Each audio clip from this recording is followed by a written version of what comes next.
The Vraxian High Council had made their decision with cold finality. Kale, the runt of the litter, stood before the assembled elders as they pronounced judgment. His frame was smaller than his packmates, his claws less sharp, his howl weaker. In a species that valued strength above all else, he was an embarrassment. "You are unworthy of the pack," Elder Torvin growled, his silver fur bristling with disdain. "We cast you out. Survive on your own or perish. The pack has no place for weakness." Kale's mother looked away. His siblings sneered. The planet Vraxis Prime was harsh, unforgiving, and now he would face it alone. He was 12 cycles old, barely more than a pup. They left him in the Ashlands, a desolate wasteland where nothing grew and few creatures survived. As the transport ships lifted into the crimson sky, Kale watched his pack abandon him without a backward glance. He howled once, a thin, broken sound that echoed across the empty plains, but no one answered. The human exploration vessel Wanderer's Hope detected the life sign 3 days later. "Captain, we're picking up a weak biosignature in the Ashlands," Lieutenant Chen reported, frowning at her console. "Vraxian juvenile. Looks like it's barely alive." Commander Mira Cross stood from her chair, her dark eyes narrowing. Humanity had only recently made contact with the Vraxian Confederacy, and relations were complicated. The wolf-like aliens were territorial, aggressive, and deeply hierarchical. They viewed humans as soft, weak creatures unworthy of respect. "Take us down," Mira ordered. "I want to know why there's a Vraxian child dying alone in the middle of nowhere." When they found Kale, he was curled beneath an outcropping of rock, ribs showing through matted fur, eyes glazed with fever. Mira knelt beside him, ignoring the warnings from her crew about Vraxian aggression. "Hey there, little one," she said softly. "You're going to be okay." Kale's eyes focused on her, on this strange furless creature with kind eyes and a gentle voice. He tried to growl, to show he wasn't weak, but only managed a pitiful whimper. Mira scooped him into her arms. "Get him to medical, now." Kale should have died in the Ashlands. Instead, he found himself aboard a human ship, surrounded by beings his people considered inferior. They nursed him back to health with a patience his own kind had never shown. They taught him their language, their customs, their strange philosophy that strength came in many forms. Commander Mira became something his pack had never been. A mentor, a protector, a friend. "Why did you save me?"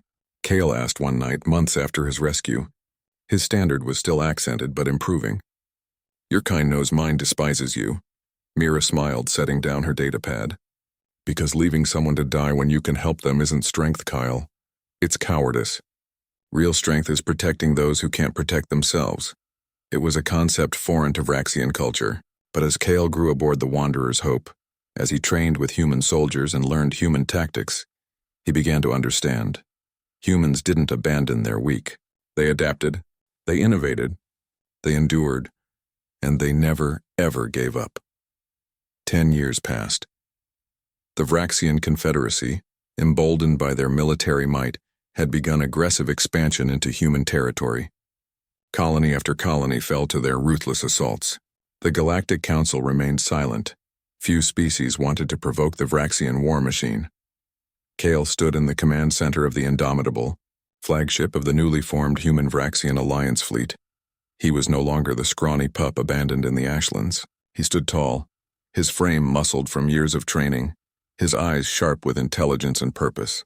Beside him stood Commander Mira Cross, now Fleet Admiral, her hair streaked with gray but her resolve undiminished. "The Confederacy is approaching Vraxis Prime," the tactical officer reported. "They're preparing to bombard the civilian centers. Estimated casualties 15 million. Kyle's claws flexed. Vraxis Prime? His homeworld. The world that had cast him out. "How long until we intercept?" he asked, his voice steady. 18 minutes, Commander Kale." Mira turned to him. "You don't have to do this. They abandoned you." Kale met her gaze. "You taught me that strength isn't about revenge, Admiral. It's about doing what's right, even when it's hard. Those 15 million didn't abandon me. My pack did. And my pack is here." He gestured to the diverse crew around him. Humans, Vraxians who had defected, even a few members of other species who believed in humanity's cause. Mira nodded, pride evident in her expression. "All ships, battle stations. Prepare to engage." The Vraxian Confederacy fleet was massive, 200 warships bearing down on the homeworld. But they hadn't anticipated the force that dropped out of hyperspace between them and their target. The human Vraxian Alliance fleet numbered only 80 vessels, but they fought with a ferocity that shocked the Confederacy admirals. Human ships, smaller and faster, danced between the Vraxian dreadnoughts, exploiting weaknesses no Vraxian commander would acknowledge existed. Defector Vraxian ships fought with the desperation of those who had found something worth dying for, a cause greater than blind obedience. And at the center of it all was Kale, commanding with a brilliance that combined Vraxian instinct with human innovation. "Target their command ship," he ordered. "All forward batteries, fire." The Indomitable shuddered as its weapons discharged. The Confederacy flagship's shields collapsed under the concentrated assault. Within hours, the battle was over. The Confederacy fleet, shattered and demoralized, retreated. Vraxus Prime was saved. Elder Torvin stood in chains before the Planetary Council, now occupied by both Vraxian moderates and human mediators. He stared in disbelief as Kale entered the chamber, flanked by Admiral Mira and a guard of honor. "You," Torvin snarled, "the weak one. You should have died." Kyle approached until he stood face to face with his former elder.